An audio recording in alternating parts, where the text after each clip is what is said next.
Hey, what's going on, everybody? We're live. We're going to be doing a um, very short space tonight.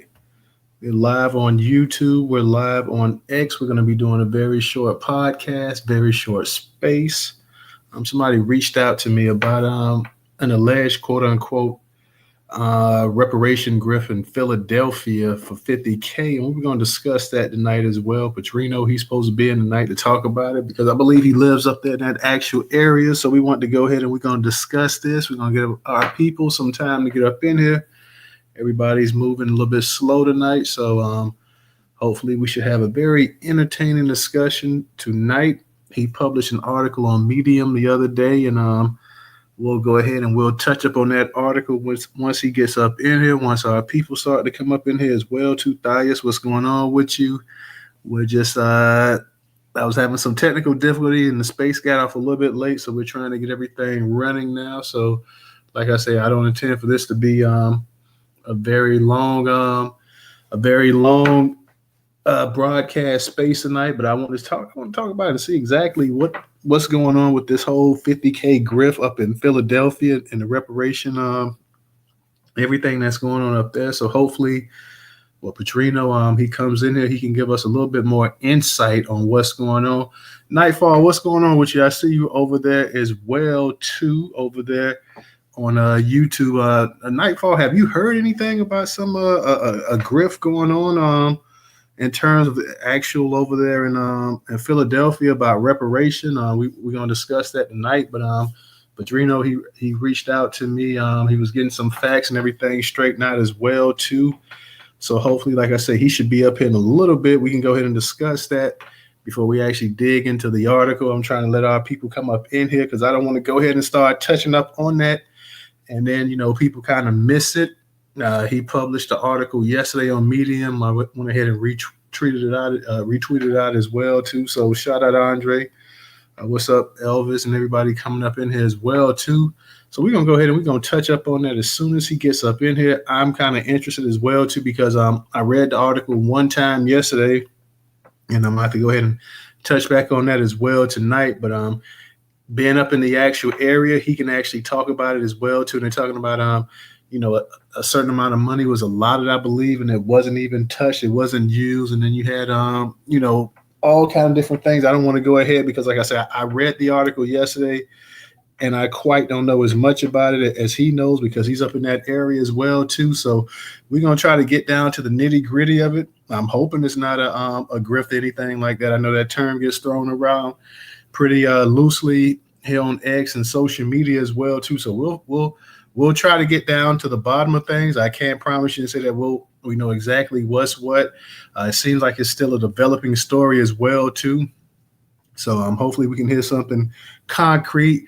We can kind of get a better feel tonight is what I'm hoping. Nightfall says not much, but they're talking about reparations for black folks. So you already know some BS is going on like California. Yeah. And we're gonna find out tonight, Nightfall. I want to see exactly what's what. Like I said, if I have to, I will touch up on the article as well too. I don't have any of my actual my co-host over here as well too. So sometimes I have to go to the actual article because he has that article on Medium. Sometimes you have to go to the actual article and read it. I didn't get a chance to print up anything like that, so I want to go kind of give everybody a moment to get up in here before I actually go over there and read that thing. I know you guys have been keeping up with the news lately and Shannon Sharp and all this crazy stuff with text messages and this lawyer Tony Busby, who seems to be a buzzard, always flocking around the carcass of a black celebrity men and stuff like that. So that is an ongoing thing right there. I've been publishing and we've been curating articles, putting it out though. So make sure you check that out. Nightfall, what do you say? And let's not forget the bees in Illinois with the housing vouchers. Oh yeah, you talk about that Evanston thing. Yeah, I know exactly what you're talking about on that, the whole Evanston thing. And you can't tell people that's not an actual that's not a true reparations as well too. What's going on, Elvis? I saw you requested to come up. Looks like he might have dropped back now. So if you want to come back up here, Elvis, I'll get you back up here. But I saw you request to come up here, so I'll definitely I want to hear what you got to say. I saw you you did request to come back, then you drop. Okay, you're back up here now, so I see you're up here. Hey, what's going on with you, Elvis? Can you hear me? Yeah, no, I can hear. So what is your thinking about the whole Shannon Sharp situation? The Shannon. Like, what is your thinking? Okay. What's your thinking? Right? I'll touch up on that real quick. My thinking is it sounds like a lot of BS, to be honest. You got text messages, and everything else going on, and then to me, if you have something like this going on, people are not going to the actual police; they're going to lawyers trying to get settlements and stuff like that. So my personal opinion is it's BS to me personally. Yeah, I mean, she was trying to get money, and yeah, it's a lot of BS. But to be fair though, he shouldn't have put himself in a situation like where this is the thing. It's like he's like 57, and this chick is like what 27. He should not have put himself in that situation. Well, that may be true as well too. Mute your mic real quick, Elvis. That may be true as well too. Yeah.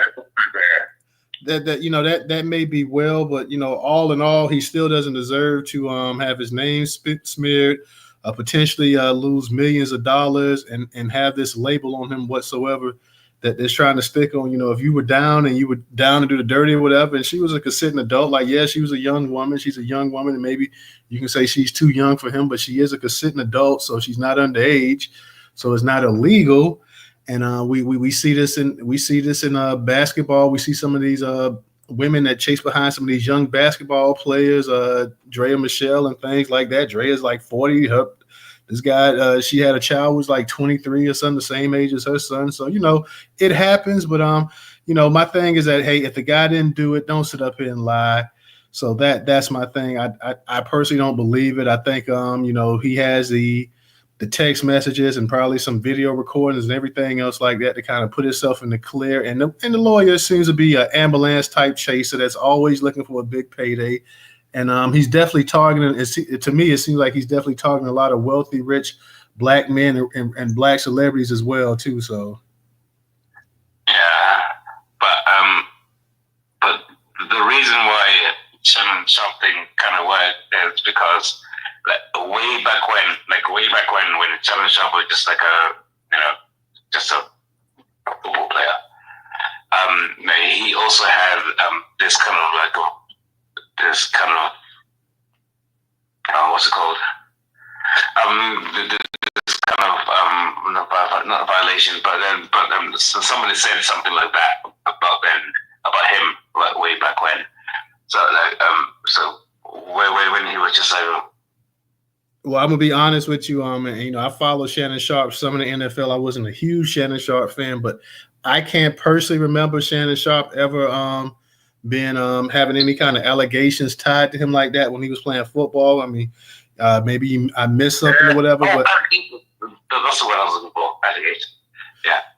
Yeah, I don't remember. Be honest, I don't remember Shannon Sharp ever having any allegations against him like that because Shannon Sharp has had plenty public jobs and stuff like that as well, where they would bring up any quote unquote character issues up as well too. So I don't remember Shannon Sharp ever. I know it was like a year or so ago, and apparently he was having sex with a woman and it was videotaped, and somehow I think that got downloaded online or something. But I haven't heard anything about him like anything inappropriate with any women up until this point, and I don't remember in his football career him having anything like that tied to him as well.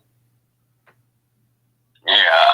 So when he was in his football career, somebody accused him of being all rapey, and then what he said was, "Listen, I'm a American football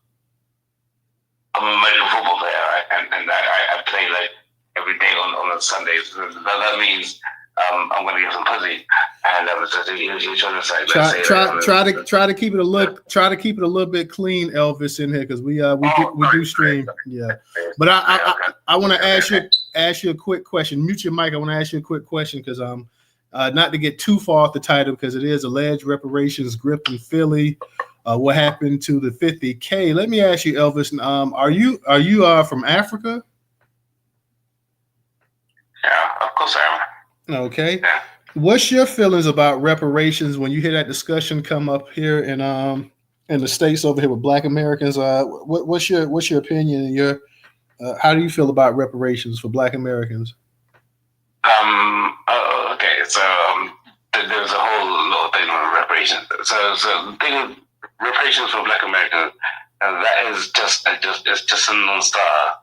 Like for me, like when Black Americans talk about reparations, it's more about like making a point, like a political point, rather than actually thinking that, oh yeah, that this might happen. So it's just not going to happen. Like there's way too much money, and if they give Black Americans reparations, that will tank the fucking U.S. economy. You gotta watch your mouth. Don't drop any F-bombs. Go ahead and speak, but don't drop any F-bombs. But go ahead. You got it. It was a double mute, but you got it. Okay, I don't know if he can hear me or not. Maybe he decided to mute his mic up, but So from my point of view, the main part about reparations is this: what is the cutoff point of reparations? Like, say for example, right? My grandmother, my great grandmother, but she was a slave. But she was a slave in 1850. But then, like your great grandmother was a slave in like 1750. Like so does that mean that you get more money than I do, or like how does that work? No, I'm sure there's gonna be a cap on the amount of money. I mean, if you were a slave, you were a slave. If you were a slave and matter of fact, if you were a slave in 1850. Wait, hold on 1 second. We don't cut the host off. But yeah, if you were a slave, it doesn't matter when you were a slave. If you were only a toddler and you were a slave, then hey, you get reparations, and it's based off of you being able to have an actual ancestor who was actually enslaved in America in chattel slavery. So that's pretty much that's the ballpark. Can you prove that you have ancestry that goes back? And a lot of people say to the 1870 census. So if you can prove that you got ancestry that goes back to the 1870 census, that means you could potentially even have some people that, hey, maybe they came to America and shortly after the Civil War, and they were on the census, and those people would also be entitled to reparations as well too. But but say for example, if you can trace your ancestry all the way back to the great, and this guy was he was a slave in the 1700s, right? And then now there is somebody who traces their great grandfather, and that dude was a slave in the like 1800s. So I think that there should be more money involved, because if you can trace it back longer. No, it shouldn't just be like a blanket thing, right? Because why shouldn't it be just a black thing when you've only had black people that were slaves? No. That's a blanket thing. It shouldn't just be like everybody who's got like slavery thing. Yeah, then they'll get money, and my whole thing with reparations is it's just not feasible. It's just not feasible. Like in terms of humanity and society, it's just not feasible. So I don't understand like why keep going on about it. It's feasible. It's feasible because the United States, I mean, they give out billions of dollars a year, so it's definitely feasible. I mean, there's no issue. I mean, they print up their own currency, and they have the de facto dollar on the world's market. So yeah, it's definitely feasible. It can happen. Now, maybe deep down inside, you don't want it to happen. You don't believe maybe Black Americans deserve it. I have no issue whatsoever with it happening. I don't care. I've got no skin in the game. But all I'm saying is, looking from outside looking in, you can just tell like some things are just not possible. Like as much as you want the thing to be a thing, And then you look at society, and you look at the way the world is, and you know that it's not going to be that thing. And the reparations is one of those. It's just not going to be a thing. It's never going to happen. Never going to happen.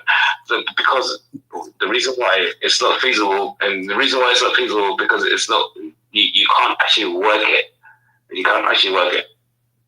Say for example, right? So hold on real quick. I have to mute your mic real quick because I have to kind of jump into the conversation. So do me a favor, mute your mic, and then I'll get right back to you. But it's feasible. It's feasible. Like I said, the United States, they send money all over the world. The United States has the strongest economy in the world. The United States sends billions of dollars to Israel, billions of dollars in relief. Billions of dollars has gone to Africa as well too. It's gone to the Middle East. It's gone to Asia. It's gone to all these different places as well too. So it's feasible. Now people say that it's not feasible because it's Black Americans, and a lot of people, especially white people, and a lot of minority groups as well too. They have a certain feeling about Black Americans. They feel like, hey, you know what? These guys are destined to be at the bottom of the barrel forever. And for them to go ahead and get money that they're definitely owed, that would mean that they would definitely rank over us. And we kind of don't want to see that. Like, I think if you had if Black Americans were to get money and you say, you know what, we want reparations for all people that have been wrong in this country, then you would have a bunch of Asians, you'd have a bunch of Latinos, you'd have a bunch of melanated Black people that would actually stand up for it and say, you know what, I think we support you guys and we support that fight. But the simple fact that, hey, whenever Black Americans get something for themselves in this country, it's like, hey, you guys have to share whatever you got. That's kind of the problem, but it's feasible because during COVID, they were printing up billions of dollars a day to keep the economy circulating. So yeah, it's definitely feasible. And not only that, that money would go back into the actual economy as well too. Black people would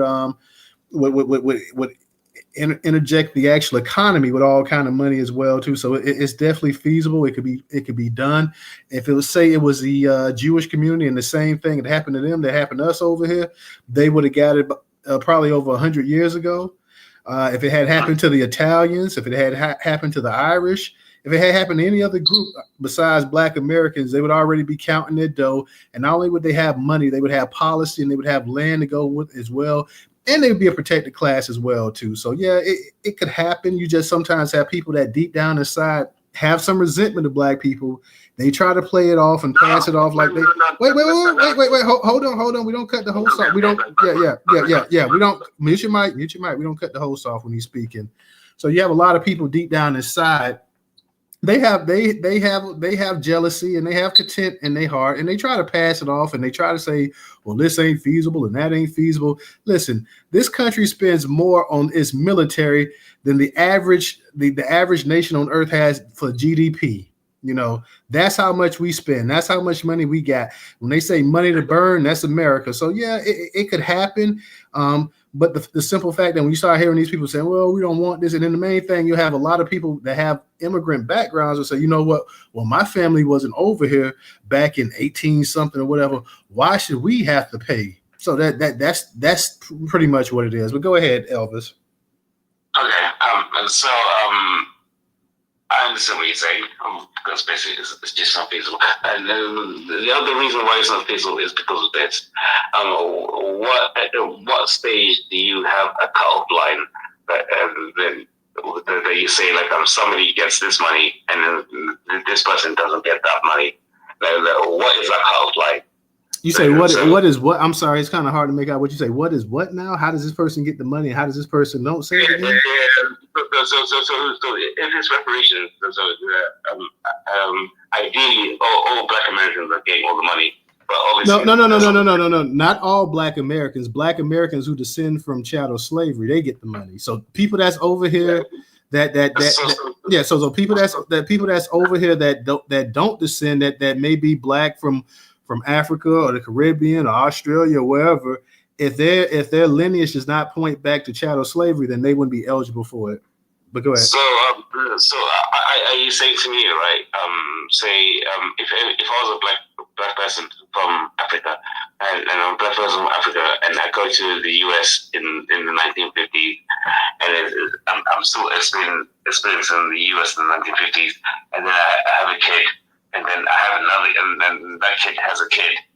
Right, so that kid, for all they know, is U.S. That all they know is American. Right, that is it.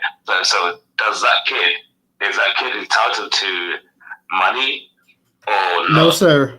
No, sir. I'm just letting you know. No, sir. Not unless you had that child from an actual Black American, and that child would be half.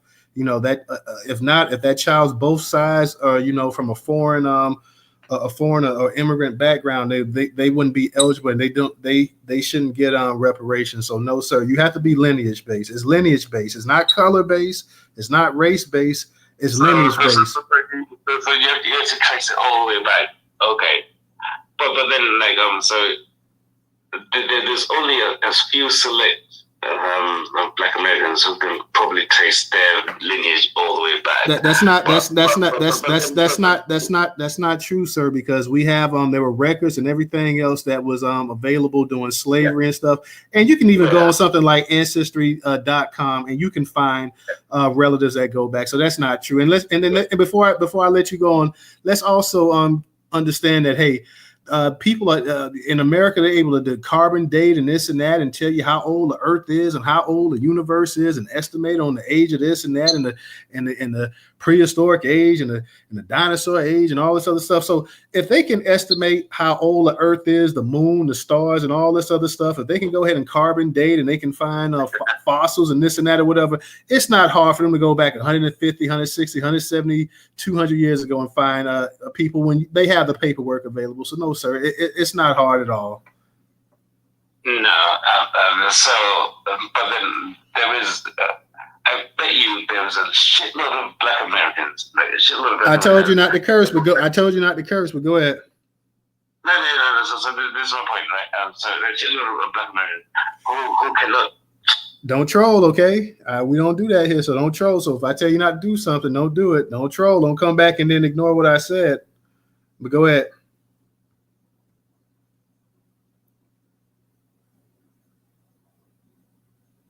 You can unmute your mic. It's Elvis. You can go ahead and you can speak. Oh, I didn't realize I was fucking muted. I was just like talking. Right. So Elvis, I mean, I know you're a troll, and I know you're intentionally like kind of dropping cuss words up in there after I told you not to. So I'll give you another chance. But if you keep trolling and you keep cursing and stuff like that, we're gonna have to go ahead and let you go because now you're being disrespectful. I can feel the content in you, but so I was gonna have just an educated conversation with you, which I don't have any problem. But I can hear the content in you. I can hear it. So I have no issue with you stating how you feel or whatever. If you feel like we don't deserve it or it's unfeasible or this and that or whatever, it's always impossible when it comes to Black people to actually get it done. I'm sorry, I was actually talking myself with my mic muted. So Elvis, I know you're kind of like trolling a little bit in here. So I'm going to go ahead and I'm going to let you speak for a little bit. But if you keep trolling, you keep cursing and this and that or whatever, I'm going to go ahead and let you. And I'm just doing this too because I was allowing the actual person to come up in here. But since they're not up in here, I'll go ahead and I'll touch upon the article myself in a second. So I'll give you a little bit more. Don't curse again. If you curse, I'm going to have to drop you down. I know that I think deep down inside that's probably what you want because the conversation is not going the way you want. But fine. And I'm sure you're not a stupid man. So I know when you keep dropping cuss words and this and that, and then I come back, I know a troll. Okay, so go ahead. We can talk as men right here. But if the conversation is too much for you and it's getting you hot underneath the collar, then let me know and I'll let you go and we can go on and we can move forward and you can have a good night. When did I curse? Come on, go ahead. You got it, man. If you don't know when you curse, I'm not gonna go back and replay it for you. But you got it. Go ahead. All right. So I think my whole issue, it's not an issue, but my whole thinking about reparations is because but there has to become a point like to where somebody or some entity decides this person deserves money and this person doesn't. So there has to be like a cutoff point. So who decides what the cutoff point is, and how do they decide that? Because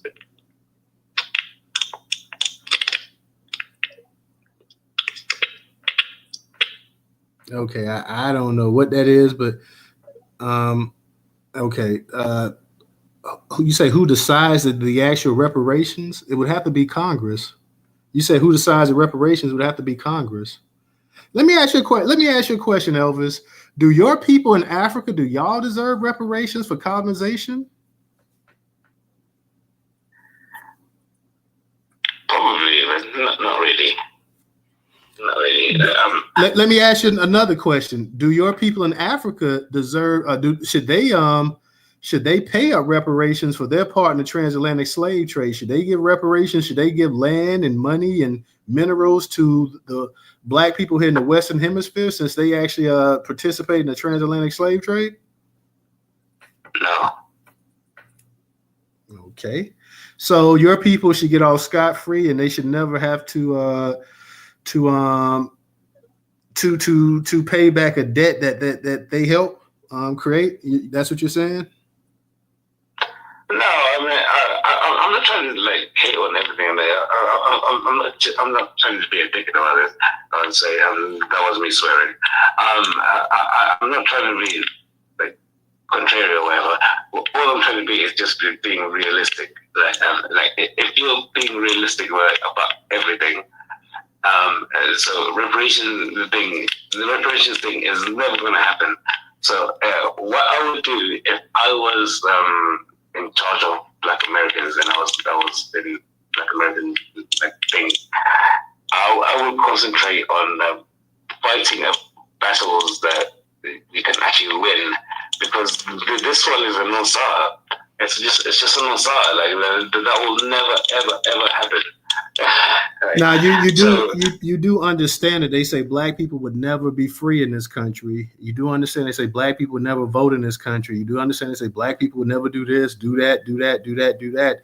And every time they say black people wouldn't do it, black people not only did it, but they did it at such a level that it revolutionized not only this country but the world as well too. So over here, we don't sit up here and say we can't do this, we can't do that, or whatever. Or this is not going to happen, because the face of change and revolution in the 20th century really was Black Americans leading that global charge. So to say that you can't do this and you can't do that, I don't know. And you say pick your battles or whatever. Well, we pick a lot of battles, but this is one of the biggest ones right here. So but I appreciate you, Elvis, coming up here speaking as well too. Thank you. I know you have your feelings about the issue, and that there's no problem with that. So appreciate you coming up here, Elvis. Thank you. Okay, shout out to Elvis. Elvis was up here speaking.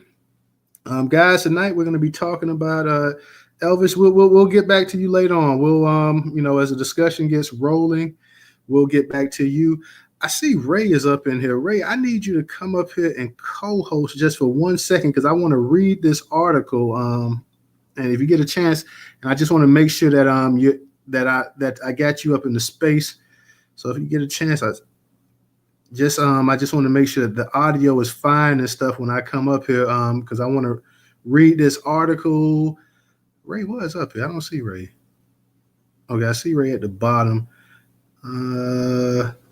I need somebody to co-host just for a second. Okay, Ray's up here.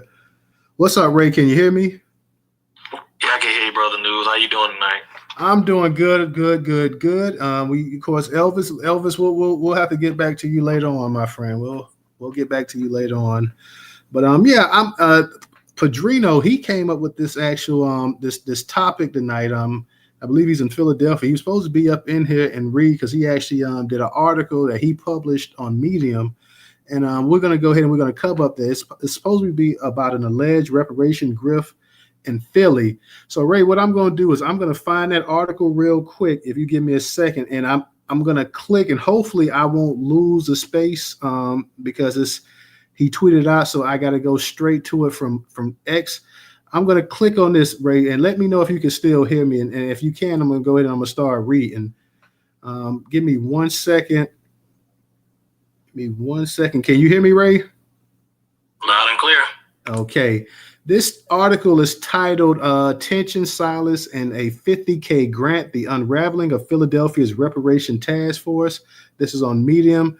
It's from the Black American Freedmen Politics. It was published yesterday.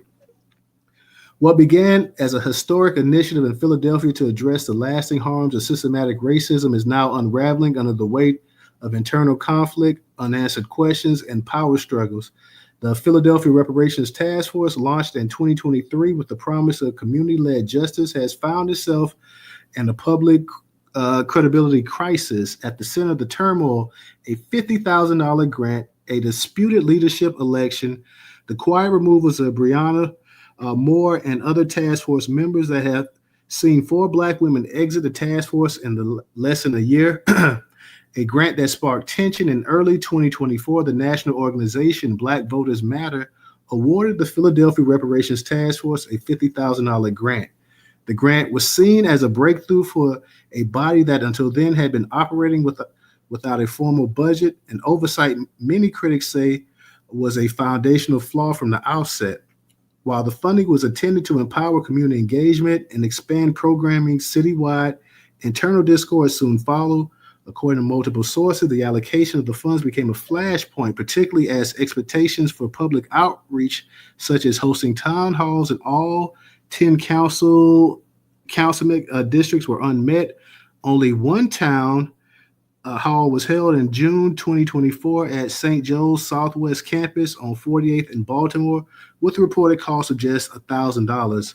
According to people close to the matter, Gaither's office is under investigation from Inspector General's office for allegedly not paying the fee for rental, and instead they received a bribe gift from St. Joe's University.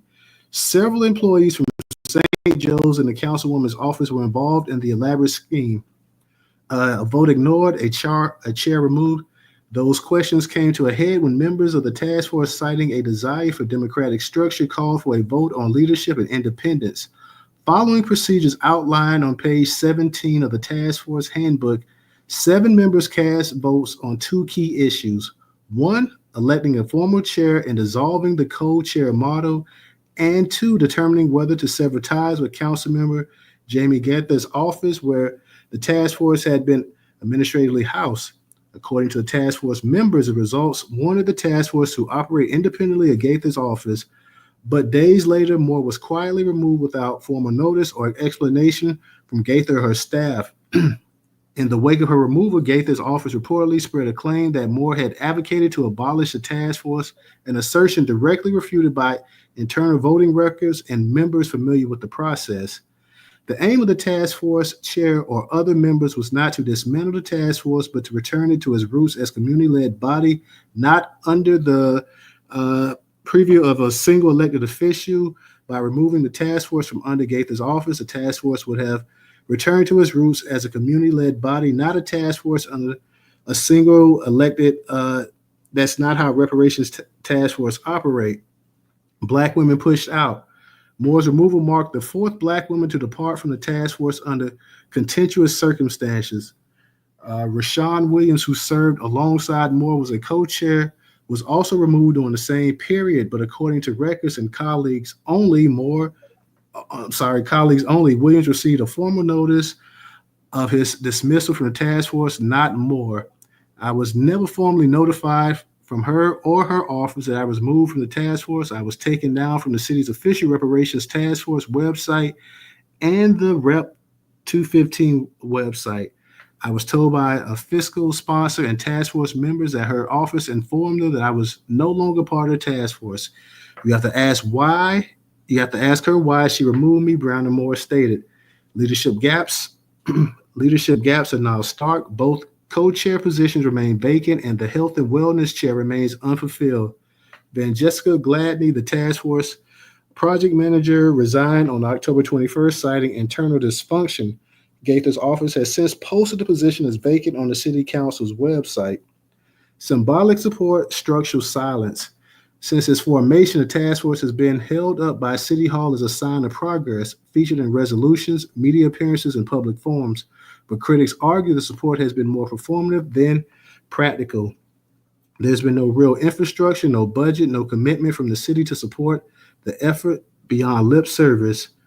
Agbono Hagan said last week, despite its noble intent, the task force now stands as a cautionary tale about the limits of reform when community power is conditional and political interests are prioritized over authentic accountability.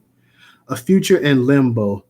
The task force future is now uncertain. Leadership is fractured. Trust is broken. And the community it was created to serve is still waiting for a clear direction and a sign that the city is serious about reparations beyond press releases. As Philadelphia weighs its next steps, one question lingers. Will reparations be a tool for transformation or just another promise deferred? Find out on the next episode of Reparations or Fraud. And I'm going to go ahead and I'm going to tweet that out again. And I'll put it up in the Jumbotron as well, too. All right. Were you guys able to hear me okay? Ray, you was able to hear me all right? Yes, sir. Loud and clear. Okay. We got Padrino coming up in here now. So we're going to go ahead and get him up in here. Hold on one second. I'm trying to Padrino. I'm trying to approve you, Ray. See if you can approve him because I'm trying to approve him. Padrino is the one that actually wrote the story. Padrino, I'm clicking approve. It won't. Every time I click approve, it just goes and acts like it didn't even. There's no type of notification, so he might have to go down and come back up. Yeah, and I sent you an invite to speak as well too, Padrino. So okay, he's up here now. I see him up here now. Y'all can hear me, right? Yeah, I can hear you. What's going on? Loud and clear. All right, that's a bet. Now I switched it up. I'm on a laptop, but listen, man, I'm gonna say certain things, and I'm gonna say certain things a certain way, right? But you can always say allegedly. Allegedly. Oh no, everything I'm saying is all facts. You know, I got the proof in the pudding, but I'm gonna break it down, right? I'm glad that you read it. But pretty much, man, it's a lot of things that's going on that's not making sense. And when people are starting to ask the questions about it, what's happening is there's no answers, or there's like you just gotta relax, fall back, like this don't have much to do with you. And this is what's typically going to be happening in a lot of people areas where they're doing any type of reparations work. But in this case in particular, this councilwoman, according to sources, they're saying that she had the task force as if it was her own, like, as if it was like her, it was like they were like employees to her. And like, we're familiar with like over 15, 20 different task forces from different cities, different states. I've never heard of a task force being singularly housed in one council person's office or state official's office.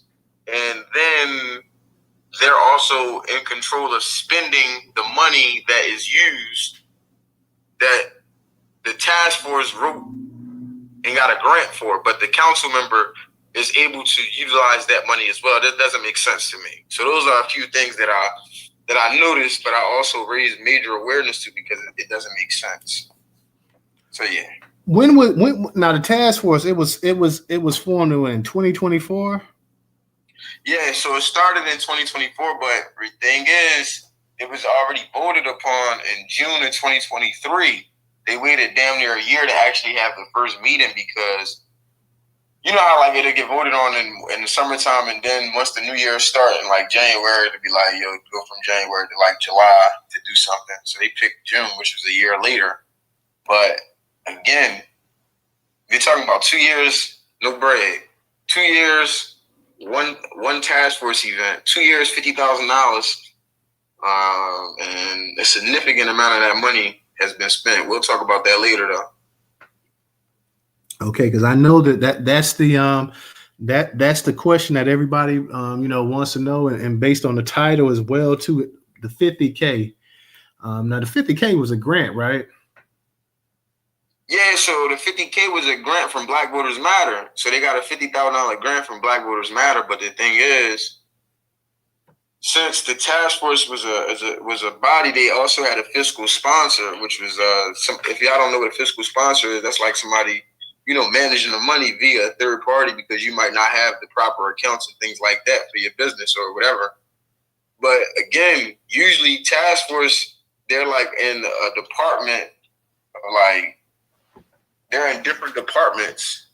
They're not like housed in a council person's office. So like the fact that council person also had access to spending these funds on, let's just say like a project manager.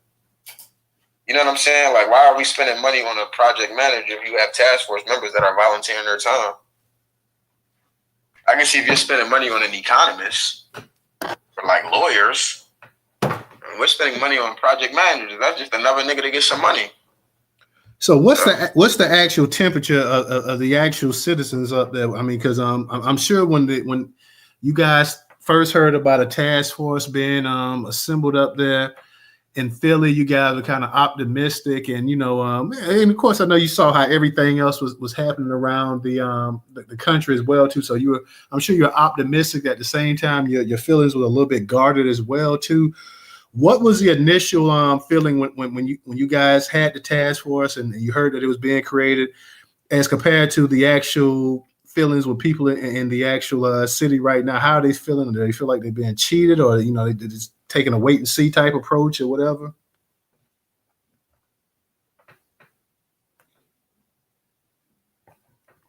Hey, could y'all hear me? I don't know. My bad. I thought I unmuted. I'm on this shit. I thought I unmuted, but like, I heard you. Yeah, I heard you though, bro. My bad. Okay, because I thought maybe I had my mic muted myself, so I was like, was I talking? No, that was my job. I had mine muted. You can hear me now, right? Yeah, I hear you. I'm just trying to get the actual. I'm just trying to see what people's heads at right now. Right. Like from the initial from the initial hearing. Okay, we got a task force. We're gonna look at this. We're gonna look at that or whatever. Because I know too, a lot of people say, you know what? Why would Philly even have a task force? And I know a lot of people, especially from the South, and we have that impression that, hey, why are these northern cities or why out west? Why are they having reparation? A task force and stuff like that. When people forget that, it was, especially in the North in particular, slavery actually started in these places in Philadelphia, one of the oldest cities in the country as well, too. Like slavery actually, started in these places, these northern cities as well, too. No, I know what you're saying. No, I know exactly what you're saying. But look, I would say this, right? We know the appetite for reparations, even though it's major to us and it's major to different people. Like we do have people that's like, they stand hard for reparations in Philly. So there's definitely people like that. But to the rest of the, citizens, they don't really know what's going on. So I think some of a part of the job right now is getting that out there to people. But then also there's these rooms and there's these other people, and they are in politics in the city. And they do different things with politics, buildings, unions, all types of stuff, right? Community, all that. We have a different approach right now. We're obviously going to get it out there to the general public, but then we're going to get it out to these people as well. Because anytime any politician has anything to do with like monies, alleged funds going missing, now it becomes all of the black politicians and all of the Democratic machine folk. They want to stand away from you until proven otherwise. But I hope people read the story. Like, as you read it, you can actually see, no, this is legitimate. We have the actual claims. You have an actual quote from the young lady that was on the task force. You have different information from people that were close sources by. And it's only going to get worse. So I'm just, Okay. We got a cat trying to come up here. Elvis, I'm going to let him come. Elvis, if you got a question you want to ask Padrino, that's fine. If you're gonna sit up here and think you're gonna troll or whatever and talk about all this crazy stuff, then we ain't gonna have that. So, but if you got a question you want to ask the brother about the situation in Philadelphia, because Elvis, he's an African cat and he thinks it's unfeasible that black people are gonna get reparations and this and that or whatever. Is he still up here? Or is he gone? Because I saw him up here a second ago. He's requesting, so he must have bounced. He must have left or whatever. So I was gonna let him if he had a question to ask you, but I don't think the news is connecting. I don't know if you can see it. It's connecting. Oh, I don't see it. Now, if he comes up here, if he's up here, I don't see him up here. But if he wants to, ask a question or whatever, anybody else as well too, want to ask Patrino a question. Now, Patrino, you the article, and I put that up in the Jumbotron, guys. Go ahead and take a look at that article. I think that's my second time reading, and I read it yesterday. Take a look at that article as well too, and share it out. Give us your opinion about it as well too. Petrino wrote that article. Now, this is a series that you have as well too, highlighting this, right? Yeah, man, this John's gonna be crazy. Like, this John gonna be crazy, bro. Like, because you gotta, like, I'm being so honest right now. It's so much information, but I know people, when it comes down to reading, I know people don't read as swift. And then you got to think, it's other people that's coming out with stuff. It's other things. Like, tomorrow you're gonna see me post a video of somebody. They're gonna go down. There's people going down City Hall that's gonna be doing them, because you gotta, like I'm telling y'all, man. When you have a situation where the politician is something with money, that's when it become a different thing. Like, we obviously know she not buying no goddamn dashikis. Like, you know what I'm saying? Like, niggas know she not doing that, but it's the fact that there's money gone and nobody is not accounted for, and that's a problem in that world. We're not in that world, but I'm telling you, that's a problem in that world. But they don't have an accountant or anything like that as well too. They have a fiscal sponsor, but so look, sometimes when you get these grants, right? Sometimes you'll get a grant and they'll be like, you have to, it's project based, and then some grants they actually do checks and balances. They do check-ins with you and all of this stuff. But most grants, like, people got grants misconstrued sometimes. Most grants are usually just like, this is your payment. We're done with you. We know that it's project based, so you're gonna produce whatever project, but you don't have to actually show them the project sometimes. Most of the time you don't have to show them the project, as long as you're not lying about the project. Like, you can have a big project. So they got the money for a project. They haven't been doing the project, but nobody's questioned it. They got the money from Black Voters Matter, but Black Voters Matter shouldn't be questioned. The task force should be questioned, but the task force never had control of the money. The politician did, which is irregular. That's like the whole thing that makes this like a interesting thing. And there's also been cases filed via the Inspector General's office in the city of Philadelphia. So, the politician, is she a Black American, or does she have a? Yeah, she's what they call bi-ethnic nowadays, I guess. But yeah, she Black American and Grenadian. But I mean, I've known her for years. Like, I've known her for years. She's not wrong with her. She's a good person, but sometimes it's politics, man. Like, you know what I'm saying? Like, you know what it is? That's really what it is. That's what it is. Like, it ain't personal. It's the truth. Like, so what exactly is a grassroots? The grassroots up there in Philly. What do they propose be done about this? And is it what steps they think should be taken in trying to right this as much as possible, right, or strengthen it? I'm sure you probably you communicate with some of them or whatever, but what's their thoughts and views on the situation? So right now, one of the biggest things is you're going to see a lot more coverage on it. You're going to see a lot more people coming out, positioning out, and putting the story out there, because it's a breaking thing. It's what they call investigative journalism. And then you're going to see like more media platforms, more people putting this out there on media platforms. But that's just that element. The other element, I can't really say too much on this, John, but what I'll say is accountability. That's gonna be cool, but then also, like, it's also policies and politics that, like, what basically, how bad do you want to drag this out? You get what I'm saying? Like, how long do you want to drag this out? Because we can go on, and it don't really matter. But we also have things that we have on the table. So we have things on the table like, hey, look, this is what's going on. So, this can stop at any moment. As long as these things that we have, because it's politics at the end of the day. But some of these Black politicians, man, I'm telling you, like, they be thinking they fucking God in the Black community. Try not to drop any F-bombs. My bad. Yeah, they be thinking that they God in the Black community. So it just becomes one of those things where, as though, as Black organizers and activists, they're looking at us like we're crazy going against them. And actually, all we're doing is actually standing up for what we're doing. In my same city, this same politician and several other politicians, they sided with the people in Chinatown. When people in Chinatown and white progressives was mad that the Sixers was allegedly trying to build a stadium and was not even Chinatown, but they tried to claim it was Chinatown. So you missed me with all of that. That's really the issue. But yeah. What's up, Original Blood? What's up, Original? Hey, Katrina. What's going on, Katrina, Original? how you doing, man? Hey, not a whole lot. Hey, Katrina, let me ask you this.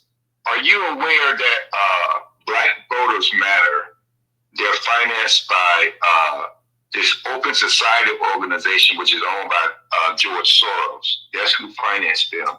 And so what it sounds like is that they may have given them this grant to possibly try and sabotage the reparations demands up in your area. Because what you're saying, I definitely understand what you're saying about these elected officials, because they don't have an issue. If you've been watching the news, Democrats have been running down to South America trying to get this illegal alien out of prison.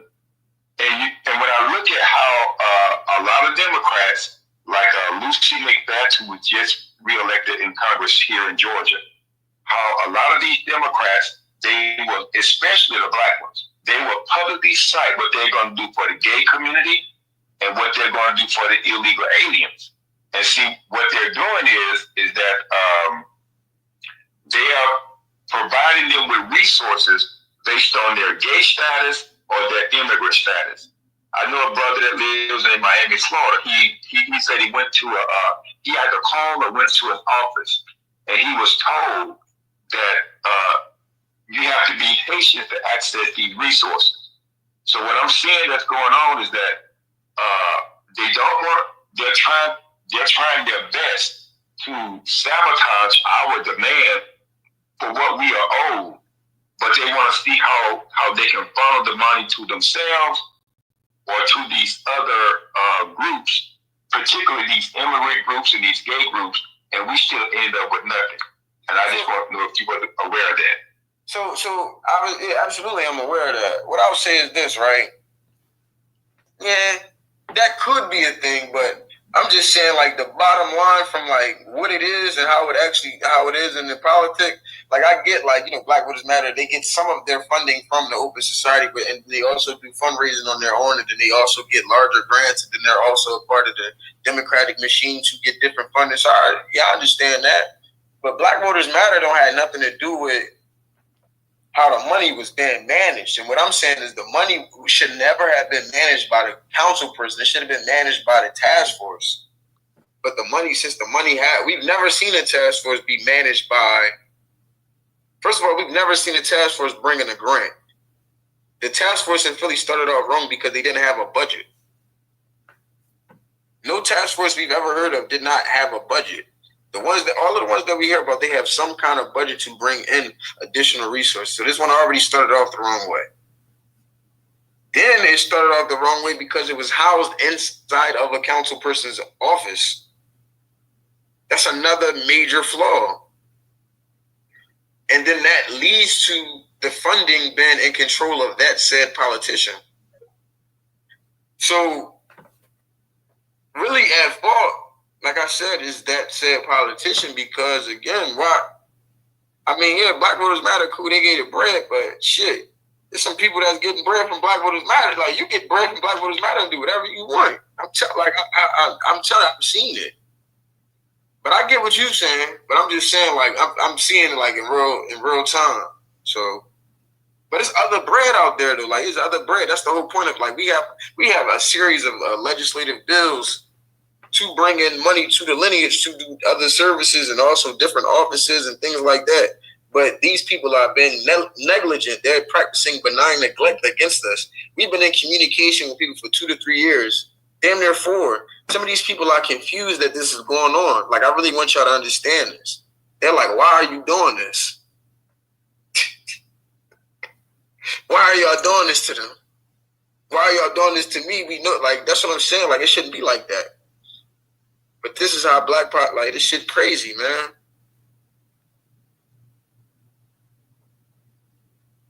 Yeah, I hear you. Are you all going to ask for, are you all going to ask for like an itemization of how these funds were spent, to make sure that she's not trying to grift for us, or whoever it is not trying to grift for themselves? Because these Black elected officials, we could have gotten reparations some time ago. Unfortunately, these Black elected officials, how they've taken our vote, and they've used it to represent all demographics except for us.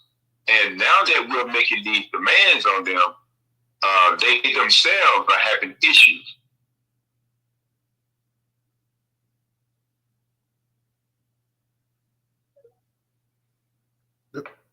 Katrina, you still there? I'm not sure if he can. Yeah, I'm still here. I had just looked at something on my phone. Original, you can keep cooking too. I mean, y'all can keep cooking as well, and anybody up there, you guys, because I know Original. I know you probably, when it comes to this type of stuff, I know you're somewhat skeptical, like most people are as well too. And like you say, Katrina, like the money and stuff, you're saying should have been handled by the actual task force. Am I correct? Yeah, man, that's really that's the major thing I'm really trying to point out to folks. Like, we've never seen a task force being handled funds by the politician. So the fact that this happened, and then the fact that the task force never had a budget from the beginning, these are already red flags. But nobody was astute enough in Philly, outside of the people that was a part of the Philly people that's involved in reparations. They weren't astute. I mean, the people that was on the task force, the two people, the co-chairs, they were astute. Like, they know the information. They know what's up. So they was cool. It was more so the politicians didn't really understand reparations. So, but that's another thing for another day. But all I'm gonna say is, just looking at it, just stepping back and looking at it, it's kind of like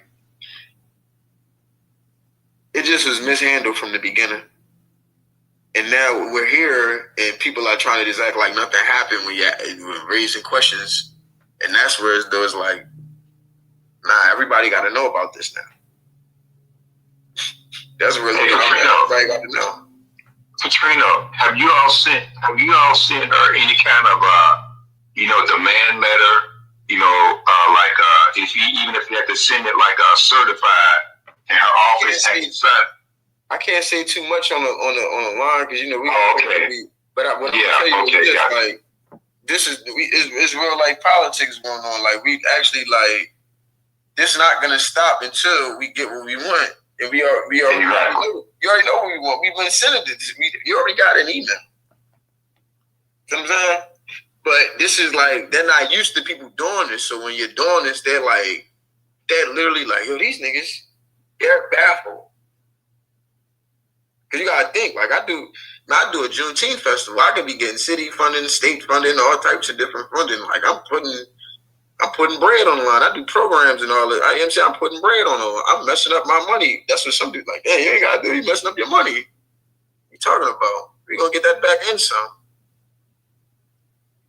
Hey, Tyler, I see your hand is up. Yo, peace and love. Peace to News Toda, Original, Ray. Peace and love, beloved. Real quick, Talent, before you speak. Original, hold it. You and Ray hold it down for me, and I'll be right back. Go ahead, Talent. You got it. Yo, peace. I had maybe two questions, Padrina. I don't know if you mentioned this, but I just wanted to know because I just got here a couple minutes ago. Was the grant applied for? And if so, who applied for it? And is there any sort of an issue, I guess what I'm getting at, with the grant givers not being clear on who they're supposed to give money to or not? And then my other question, that's one question. And then the other question is, what is supposed to be done with the $50,000 grant? And can you all monitor the lack thereof of application of what's supposed to be done with the grant and write some sort of like review report to the people who actually gave the grant, almost as if like you putting together a report on their failures of not delivering whatever outreach or education or whatever services, just to kind of make sure you're reporting and raising a red flag, not just in media, but to the actual grant maker of the grant. Right. That's a good one. So the cheers are I see we got my guy in here. See, bring up my boy Higgins if y'all get a chance. OG Obama. That's it. But look, I'm telling y'all, look. All right, so the chairs of the Reparations Task Force, they're the ones who applied for the grant, but the Reparations Task Force, they went under fiscal sponsorship. So there was a fiscal sponsor who didn't apply for the grant, but they're the ones that's on documentation. So they the ones holding the bread. I know how they go. Yeah, you know how it go. But let me just explain to everybody. Basically, the fiscal sponsor, they're gonna hold the money because they might have the accounts and different things like that, and then they're gonna disperse the funds when you request the funds that you need to spend. So the fiscal sponsor has the funds. Now, up until Brianna Moore was removed from the task force, there probably been about a few $1,000s spent on website domain, things like little small things things like that, right? But two major things. They were supposed to spend $1,000 on the first task force because they were supposed to pay $1,000 to St. Joe's University. They didn't pay the $1,000. I guess they got it for free. The task force didn't get it for free, but one of the complaints was that they know that it was accepted as a gift. That's the first thing. The second thing is that I'm not going to say the number. My guy Higgins, what's the deal? We ain't going to say the number because I talked to our friend. We're not going to say the number, but we know that more money has been spent from the task force budget since Moore has left the task force, or not left, since she's been removed from the task force. And the thing is, Moore has been removed from the task force with no explanation. See, so that's that. I hope I answered that first part. So one of the grant writers was the co-chair of the task force and got kicked off the task force. Got it. Right. And she got kicked off the task force because she wanted to work with other council members. So that, but allegedly, was there something written for the selection of task force members that a vote had to be made to kick someone off? Like, or is there like they didn't have it? Nah, it wasn't. It was just she just stopped getting meetings one day. She took a leave, and then she was gonna come back, and then it was never basically letting her back. So, but I hope I answered the first part. Now, the second question was loaded. Could you say part of that again? The second part was when you apply for a grant, you have to itemize what you're gonna do with the money. Your money's gonna be spent here. You got to do like an impact report, right? You have to showcase what you project is gonna happen with the money. You got to itemize it out. My question is there an ability for y'all to showcase that information that y'all used to get the money and kind of take it to the people who issued the grant and say, yo, the fiscal sponsor's bugging? Like, I'm going to tell you an example. I had got a $50,000 grant one time from Sony Music under a fiscal sponsor. This before I got incorporated. And funny, the fiscal sponsor was a family member. Said, yo, I got a dormant organization, haven't been doing nothing with it for years. I see you got some motion up there in New York. You could take it, make a chapter up here, and do your own thing. But it was still their organization near their head, so they was going to be the fiscal sponsor taking the bread. As soon as the money started coming in, I'm starting to ask them for information that I need to clear the funds. I need board member this, I need this, and the third, bro. They start getting funny. Right. Yo, we need to talk about salaries because they really didn't know money was gonna come in. And then when that 50 hit, bro, it was like 120,000 in 1 year, bro. They was trying to stiff it. I had to start emailing everybody and telling them the fiscal sponsor has ran off from the plug and they're not going to do right by the dollars. We are no longer connected. Cease and desist. Take the money back. Like, I had to do some shit like that, bro. And look at the people who was willing to give me bread through a sponsor that I ended up having to say, nah, they no good. Take the money back because my reputation's on the line. Because if the money don't get spent, and what I promised what was going to happen, they don't care about no fiscal sponsor. They looking at me because I'm the one that went and asked for that bread. So y'all got to alert that the fiscal sponsor is not doing what they're supposed to do for y'all reputation. Right. Right. Now, so I would say this. It's some things like that been worked on, but the thing about this John talent, we're not gonna put everything out all at once because everybody still don't know. Everybody don't even know what everybody's scared of the truth right now. So the way I be doing it, the series, there's other players, there's a lot of that. But to your point, that information that you're talking about, the line item budget, I have that. I have the line item budget. And that's going to be displayed. That's going to be put out there soon. But what I will say is I don't have the line item budget of what's been spent. I have the line item budget of what was supposed to have been spent. But I don't have the numbers of what was actually spent. Somebody else might get that. But I know what was supposed to be spent on community events, surveys, all of that type of stuff. But remember now, you know about the grants. Some grants, they're really strict on like what you're doing. They're going to clock you. And then some grants, they just give you the money and be like, yo, just do whatever you said you was going to do. Like, we just give out money. So when like black people don't understand sometimes, but like sometimes even like a Black Voters Matter, they might just give you bread just because they'll see like they gave $5 million to black communities to do whatever work.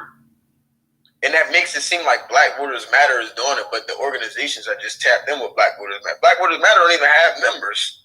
They just got people that's like quasi-organizations that's tied in with them or whatever, but just get grants. So long story short, I'm just saying in regards to the fiscal sponsor question, bro, not the fiscal sponsor, but like just the responsibility of the funds and things like that. I have the line item budget of what was supposed to have been spent. That's going to be coming out sooner rather than later. However, I don't know. I know how much was spent, but I don't have that documentation of how that was spent. I only have the assumptions of how it was spent based on the monies that people were paid because they had a project manager on staff, which is crazy. If you have a task force, why do you need a project manager? So, yeah. We got my boy O'Bona Higgins up on the Twitter Spaces, man. Hey, look, I told you about this app, and I told you these some filthy Negroes on this jump, man. You gotta watch them. But nah, man. What's up with you, man? Hey, man, I just wanted to answer a question about the task force. Based on the guidelines of the charter, there's supposed to be 23 members of the task force. And right now, I'm sorry about the noise in the background, but yeah, so they never had all of those members. It was just a lot of things that just weren't transparent throughout the over a year, I believe it's been since they had the task force. So it's just been a lot of shady things going on. There was a report today on Black Information Network. I don't know where everybody is, but they have they're all over the country. And Jamie Gaultier's office responded to the articles that were published in Medium. And basically, the only thing that she responded to was about what her office responded to was the money wasn't frivolously spent, and they're looking for another project manager for the task force. But I think she's just she just put that out because of the article. Because why would they be looking for a project manager and they don't really have a task force? You know, a lot of the members, once the chair and the co-chair were kicked off, a lot of them left. So I couldn't even tell you who left or who's still on there, or if there is really any semblance of a task force. And I speak at city council every week. Hey, tell them who you just seen yesterday. What now? Tell them who you just saw the other day when you was roaming around. Talking about one of the members? Yeah. No, I met him on Facebook. He was on there, and he just happened to text that he was a member of the task force. But I never heard of him before. He never heard of me before, which is like kind of strange because I'm at city council every Thursday speaking of stories, though. What he said about the relevancy of the stories? Oh, he said that the stories were pretty much on point. He said he don't think they bought any dashikis with the money, but everything else was pretty much on point. And that he took somebody's place because they didn't have the time to really put their energies towards it. And I think all that comes from just not having a budget in the beginning, you know, when they started the task force. Facts. Yeah. Listen, man, y'all hearing it live. Like, this is the actual truth of everything that's been happening. And it's crazy because this stuff been going on for so long. You got muted, Higgins. They I would say we you got muted. Do you see your mute? They don't want to. Do you see your mute button? Nah, it's gonna be to your left, at the left bottom. There you go. But now, you got to think about it, right? Before the task force established in 2023, or before it was voted on, rather, right, and then established in 24, the people who were co-chairs of the task force, we had already known them for several years at that point now, but not even just that. Folks have been advocating for this since maybe about 2020, 2021. In the advocacy, we had a series of bills. Not gonna name them tonight because again, I know how some of y'all lives on social media, man. I don't really mess with y'all like that. You know what I'm saying? I mess with some people, but some of y'all are just trifling. A series of bills. These people know this. They've seen them. Right? This is before the reparations. We had a reparations bill, then we got other bills. The reparations bill breaks through because this woman, she wants to do everything to help everybody, but she's not putting all her time and energy. Right now, since 2025 has started, she's introduced at least 10 to 15 bills talking about Trump, ICE, immigration. At least one of those three things. We all know that that's frivolous. But what happens is she's playing politics on Black people, just like most politicians are. It's only a problem when we're playing politics back against them. That's when they realize they have a chink in their armor. We don't play politics back against them. We start doing stuff like, oh yeah, I'm gonna be a Republican, or what else I'm gonna do? I'm gonna just start talking bad about Black. Man, we ain't gotta do that. We just gonna go in y'all spaces and tell people, yo, look what your people's doing. They all got some type of dirt on their name. But then they don't want the rest of the Black people to know that they're on BS. This person running for re-election in a few years. The rest of the Black community in the neighborhood found out about stuff like this. And now you can run somebody against somebody like this. Or you could run for office yourself against them. But I'm just throwing out different scenarios based off this situation because this situation is showing how the response is really the major thing. If they're not responding or reacting in a certain way, then it's just So yeah, that's my take on it, man. But more news coming out of Philly, man. It's only going to brew a little more, and we just hoping that people, on the social medias, like as we're putting this information out, the folks can support not only just the articles, even like we're calling the the Inspector General's office or the Board of Ethics. Like we've had people reach out to them. Like if we can have people help and support reaching out to them, if we say, "Yo, Carlos, not flood this phone number," because at the end of the day, like I said, the main grift and the main piece in the story is that it's been $50,000, and some of that, a good amount of that money been spent. And where's the product? There's no product. That has to be alarm to the average citizen. So that's my main thing. So hopefully people can support. And this shit ain't gonna. My bad news to it. I know you don't. What's the curse word John want on this show? You gotta tell me that John Sar got him down. I ain't been in here. I ain't been on the speeches in a minute. Just don't drop any F-bombs and try to stay away from the S if you can. I know it's hard because they still do it, but yeah. Yeah. Nah, you trying to get the full monetization, so I can definitely respect it. But yeah, that's what it is, though, y'all. So same type of challenge gonna happen to y'all in y'all cities, though. Like everybody's gonna have these same similar challenges in y'all states, and it's really just to my boy Talent Point. We be just talking not too long ago. We need something going on federally. My bad, real quick. Hey, News Tutor, did you got the screenshot? You got the joint I just sent you? No, you sent it to my DM. Yeah. Okay, I can check it out. Give me a second. Yeah, I was trying to see if I can get somebody in the job. If not, it's cool. I can respect it, but I'm just, man. Oh, okay. Hold on.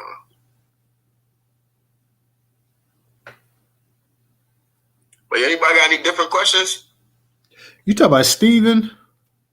Yeah. Oh Lord. I don't even I know I blocked him a minute ago because this dude was talking some crazy nonsense one time, but just trolling like I don't know what. I don't even remember his to be honest, I don't what you trying to bring him? Is he trying to come in here? Yeah, I had sent him to John. Okay. I was trying to get him in here, but it's just it's all you, bro. Like I don't really, I can send me the link and I'll go ahead and unblock him. Let me see if I can find his page and I'll unblock him. He's in Philly, so I know he got questions. Okay, give me 1 second. Go ahead, and you and Original, y'all keep it going. I'm gonna see if I can pull up his profile. If not, send me a link to his profile, and I'll go ahead and unblock. But Original Ray, you guys got anything y'all want to add as well? We'll see if we can get him up in here. Yeah. Let me ask this one question. What's his name? Pardino.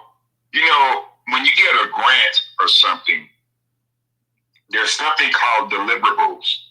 How you have to document everything that you're doing and making sure that you're operating on a legitimate level. And it appears that these people, and this is what's so sad about what's going on with our reparations demand. We have our own people who have been in politics, some of them for decades, but they're fighting against our best interests, and it's like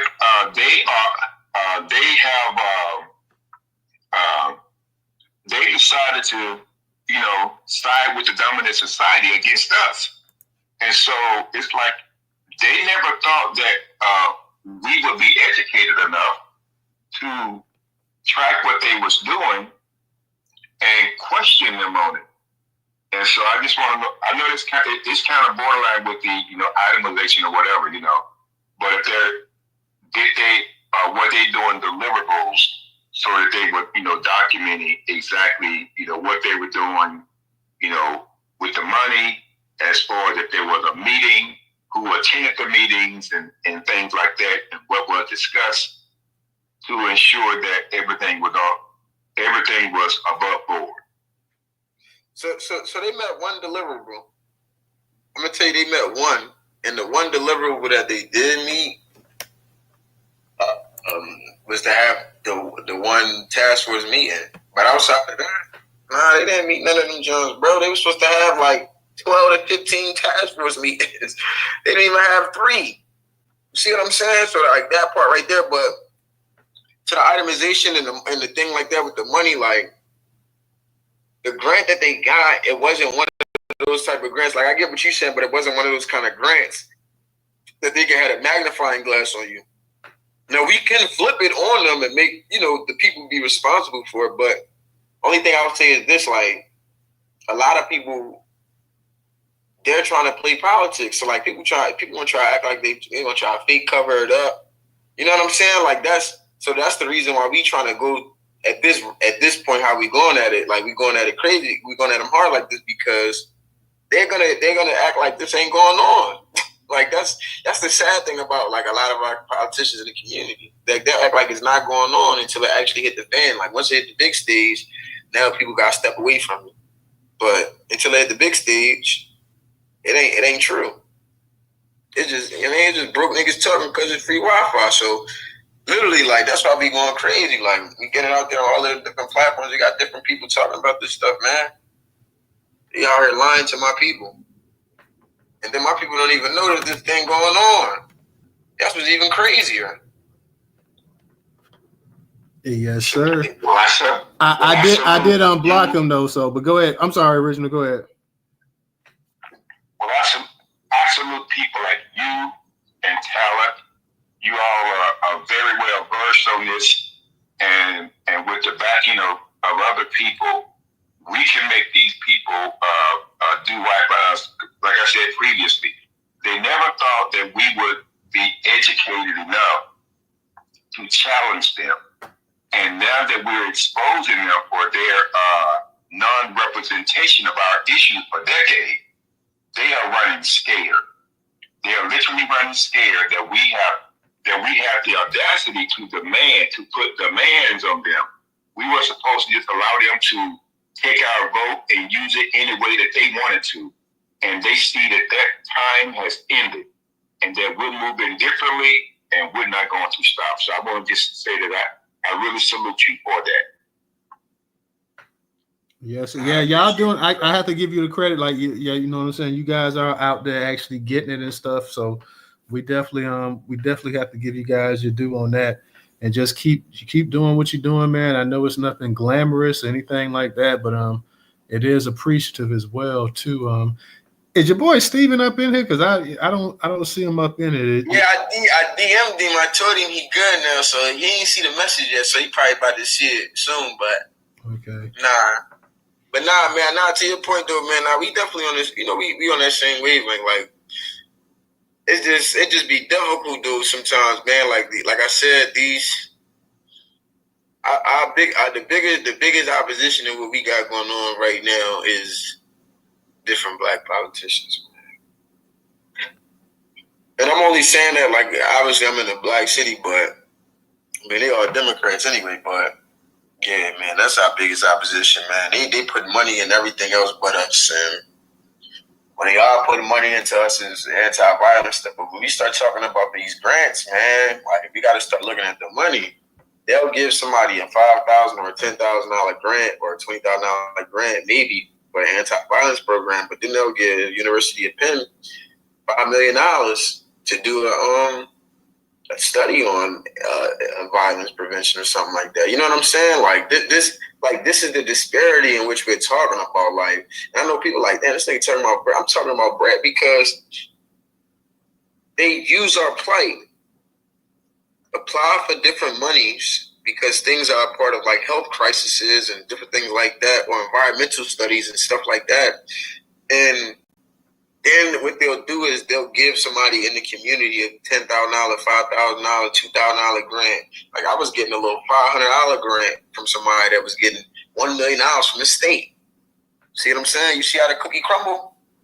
But like For us, it's like, oh, this a big this ain't no big thing. This out of pocket. We should be getting way more bread than this.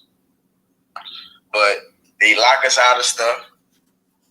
When you go to ask about stuff, don't nobody want to mess up their money. Like I told you already, right now I'm messing up my money. That's what they saying. That's somebody say, yeah, you messing up your bread. Hey, look, it is what it is. Nobody want to mess up their money. Nobody want to mess up that little $4,000 grant that they can get. So they're not going to come out and see nothing negative about anybody. And that's the dilemma that we in. That's the dilemma. And like I said, I know this woman. Like, I'm going to keep it a bean, right? 2 years ago, I got a activities grant from the city for my Juneteenth festival from her office. Yeah. 3 years before that, I got an award from the city, all of the council members, obviously, but you know what I'm saying, she was the one who came to the event and gave us it. So I know this person. So like with me, it ain't, if you ain't doing what we need you to do, like it don't matter. But that's how it should be. But yeah. Yes, sir. And that was a pretty informative article. Hopefully we'll get people to share it as well too. I posted it in the Black Newsroom community we got. And I retweeted out a couple times as well too. So hopefully we can get people to go ahead and engage the article. Now, did you write that article, or was that just part of the organization you had an actual writer? What I'm gonna say, yeah. But I ain't gonna, but yeah, that's me, bro. That's that word. Like, okay. I be doing articles, but yeah, bro. That's what it is. That's how it is. Like right now, we coming at them from so many different angles. So like, don't nobody know what's what. You know what I'm saying? Like it's different, right? It's different because like you got to come at them like that. It's sad because it's really our own people. It's always your own people. Like that's how people get to you, because they use your own people. That's always been the case. They use people that look like you to go ahead and get close to you. So, but I'm saying, like, you know how niggas on this side of Twitter be like, yo, it's these no nigga, no, these niggas, I know these people, bro. These is FBA, like these people, folks is from Georgia, North Carolina, South Carolina, just like mine. These is them niggas, man. These niggas been living here since the 50s to the 60s, like my folks. Like these are the old black families on some bullshit. I'm telling you, like. Not in every case, but old black machine politics type shit. And then they in the way. They're in the way. And how we come in like, we ain't taking no party line, but we doing whatever we want. And some people like, well, damn, like, we don't like that. And now, like I said, this shit crazy, bro. Like, I still can't. The information is going to be more information. There's another joint that's coming out Friday and another joint that's coming out later on. So the more and more information as these joints get broken down is going to get crazy because everything is all truth. Everything is all truth. That's the whole beef. Well, yeah, just keep us posted as well too, man, on any change or anything that's happening, whatever, any new information, keep us posted as well too.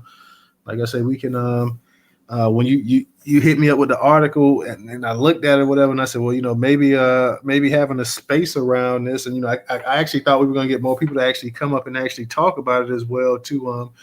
I've never been to Philly, so I can't tell you how the layout and everything is up there, but I was hoping that we were going to get a little bit more interaction with the actual about the article, and so we had a few people come up here, Talent and of course Original, and but I was hoping that we would have got a few more people just to kind of, interact and just to speak on it or whatever as well. And I was hoping we had some Philly people up in here because I know some of these spaces have some of everybody in there. So I was hoping that we had some actual citizens from Philly besides you and, a few other people that could have came up here and spoke on it. Because sometimes when we talk about the Cali reparations, we have people out there from Cali. And when we talked about New York reparations, we've had people out there from New York and Chicago and things of that nature when we talked about issues in Chicago. So I was hoping that hopefully we could got a few more people in here from that area so they could just go ahead and share exactly what's going on as well, to just add an extra layer to what you've already been saying as well too. But I mean, nonetheless, it's still been a pretty informative space, and I'm glad that you hit me up in the back channels just to let me know what was going on as well too. We can post that on News Total as well too. I hadn't had a chance to post it, but we, like I said, we curating this shit, but we're curating. We're doing fresh versions of stuff as well too. So we're doing new. We get an article. We're doing new versions of it as well too. So you would have your original article, but we would also do another version of it as well too, just for the unique version, so we can have on the actual site. Because we revamped the entire website this year, and I've deleted over 30 some odd thousand posts just in February. So I got hit by Google indexing and stuff like that because I deleted all that content. But we're doing it now. It's just not going to be curated, but it's going to be curated original content as well too. So, if that's something that interests you, you can hit me in the back channel. Let me know. Hey, you can do that. If not, hey, I respect the hustle as well too. So it's no hate one way or another. We give a shout out to some of our people up in here. What's up, Mark? What's up, Rella? What's up, Major? What's up, Kim? What's up, Shannon? What's up, Goddess? What's up, Nita? What's up, 400? Shout out to all y'all up in here, man. We gonna let, if anybody else wants to speak, come on up here and speak. If not, I do have a lot of work. I got to jump back on the site right now as well too. So yeah, that's a fact. Yeah, if there ain't no questions, nothing like that, you can definitely, call it down. But, just had to be a little informative. Let's just sound jump on Twitter Spaces as much no more. I've been so busy that I don't get a chance. Like I say, I'm revamping everything as well too. So I try to do at least 1 or 2 spaces a week. But between that, having a family and working and everything else, time, you only have so many hours in the day as well. So I'm still trying to upload as much content on Twitter as well too. But yeah, man, if nobody else is gonna say something, that's it. Because like I say, I got some work to do as well too, guys. So we're gonna go ahead. Patrino, I appreciate you coming up here, and Original and Ray, I appreciate you guys holding it down as a co-host tonight as well too. Y'all, Patrino, keep putting the content out. If it's something that you want me to retweet, just hit me up in the back channels. I'll retweet it out or whatever. And it is what it is, man. But I appreciate you coming up here and sharing this, sharing everything that's going on over there in Philly with this whole reparation thing as well to keep us posted. Like you say, developing stories are happening. So just let us know. Ray, go ahead. You got it.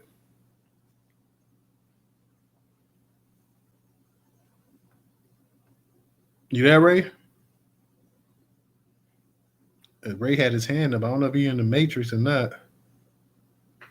Yeah, his hand is still up. But for real, I don't see his hand up. His microphone just muted again. Oh, okay. But I want to say this to everybody in the room.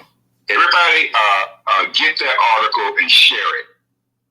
Because this is how we defeat him. Share that article and let people know that this is what Black elected officials are doing to Black Americans. That they're taking our vote and they're using it to represent everybody except for us. And they're taking grifting, trying to sabotage our reparations demand. And if we don't stand up and respond to the hate because this is hate, if we don't respond to the hate that they have for us, then that's on us. And I've already shared the article. I'm going to share it again tonight. I'm going to share it again tomorrow. I'm going to make sure that this article is out there and that as many people as possible will read it. And I hope they get upset about it. But part of this is our responsibility as well, that we must, make this happen. Because if we don't make this happen, the children that's coming behind us, they're not going to have a chance. They are not going to have a chance. So I just want everybody to share that article, share it every day for the rest of the week, and please ask the people to share the article themselves. I see Mark just came up. Yeah, I see Mark came up here. Ray, did you want to say something? I know you had your hand up, and Mark, I'll let you get something in as well too. Go ahead and let Mark cook. I'll go after him. What's up, Mark? Hey, what's going on, y'all? What's the article about?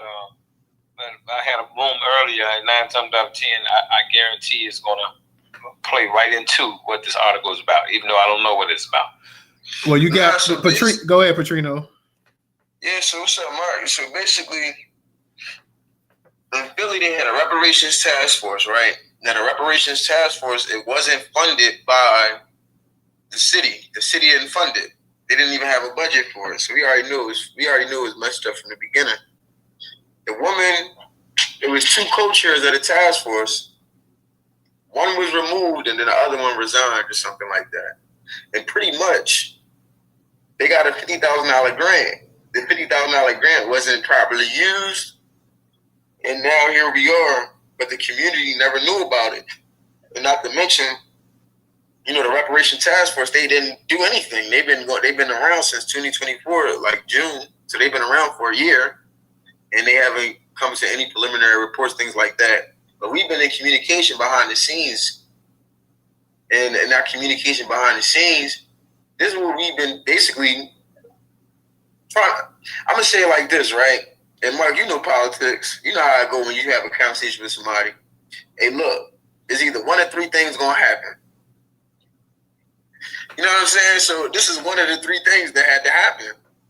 Now, the other things that's still on the table, they're still on the table. But the only thing is, people just acting like they don't have dirt on their name.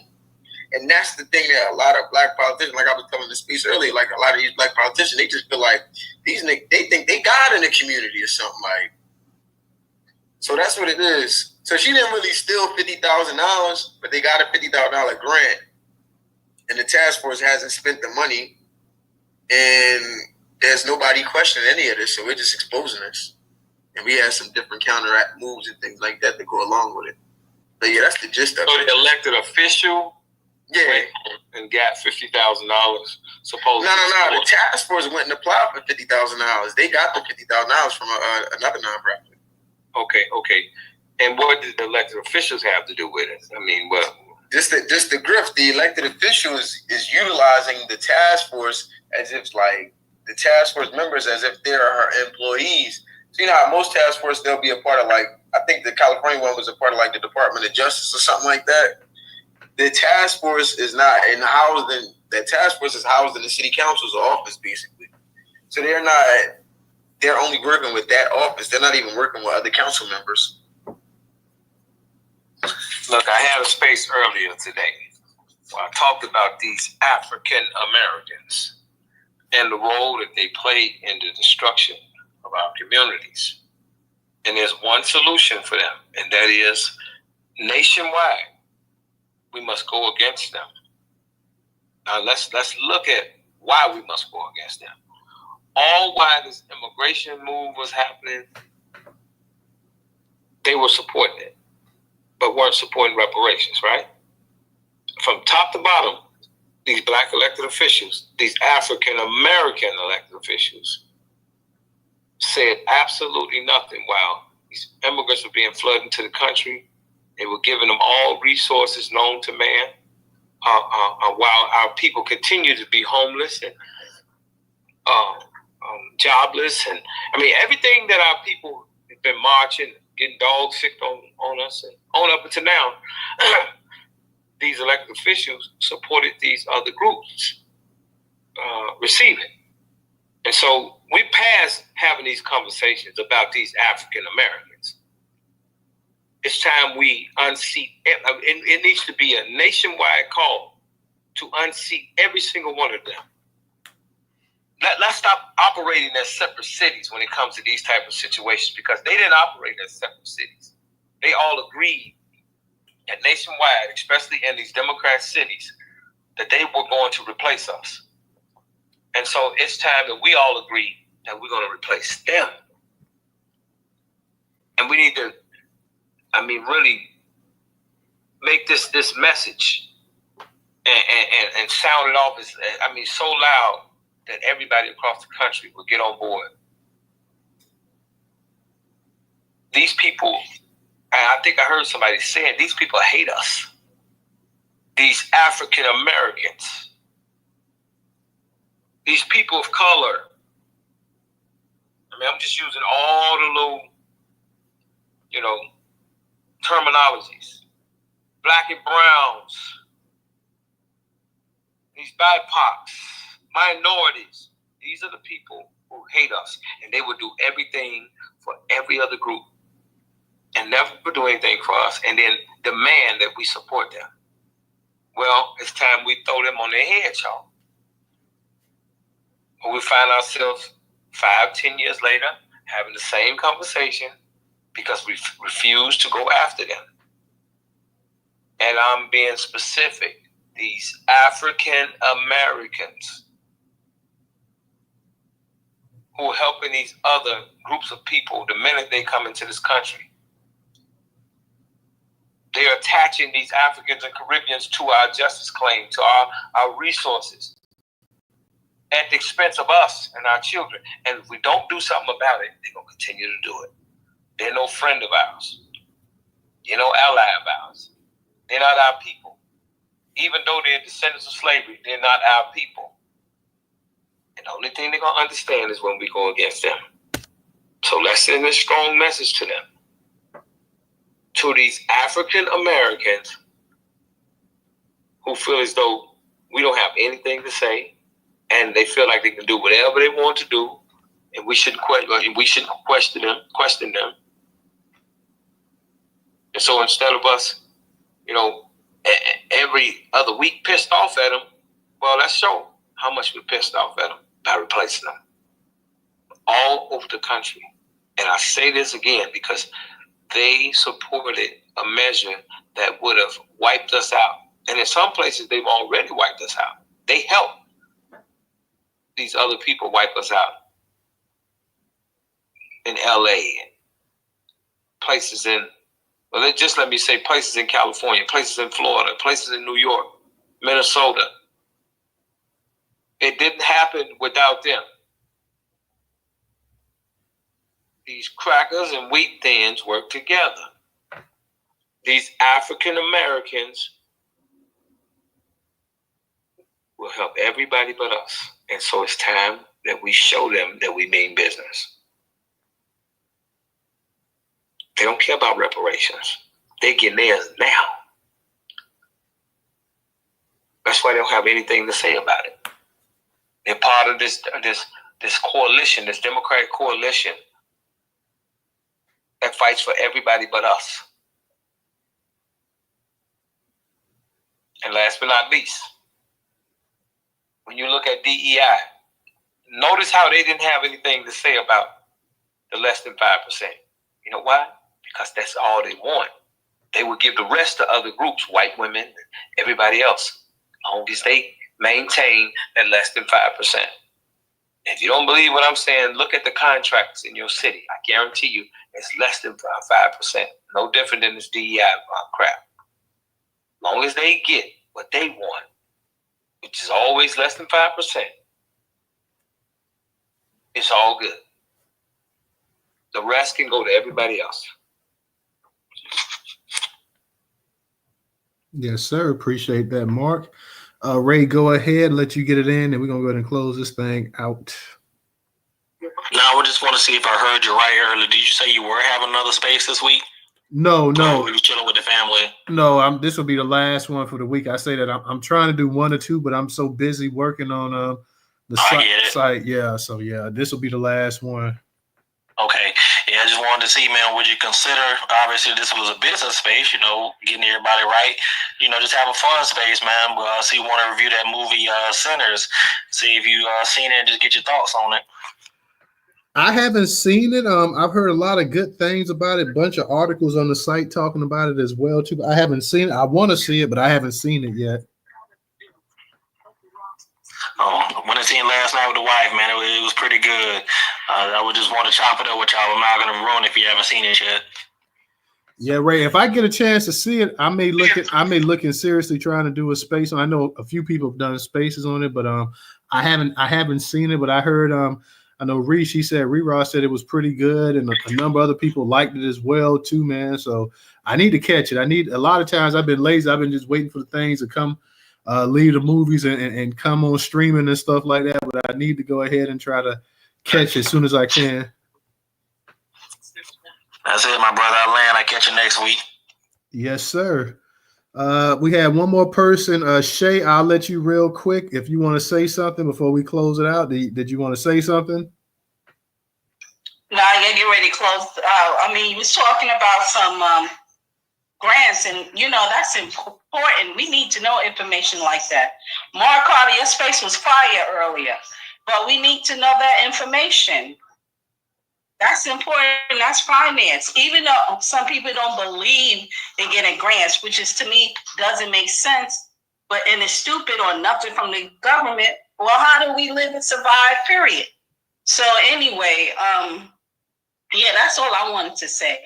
That information about the cave was good, and we need to follow up. Piece. We need our money. That's why we got to get our reparations. Come on, we need our grants. We're struggling out here, and it should not be. That's all I want to say. Peace. Thank you. And on that note, guys, we're going to close it out. So we'll see you guys next week. Shout out to Petrino and all the speakers and the co-hosts tonight. Y'all have a safe and a good holiday. I'm sorry, safe weekend. And we'll holler at you guys then. Peace.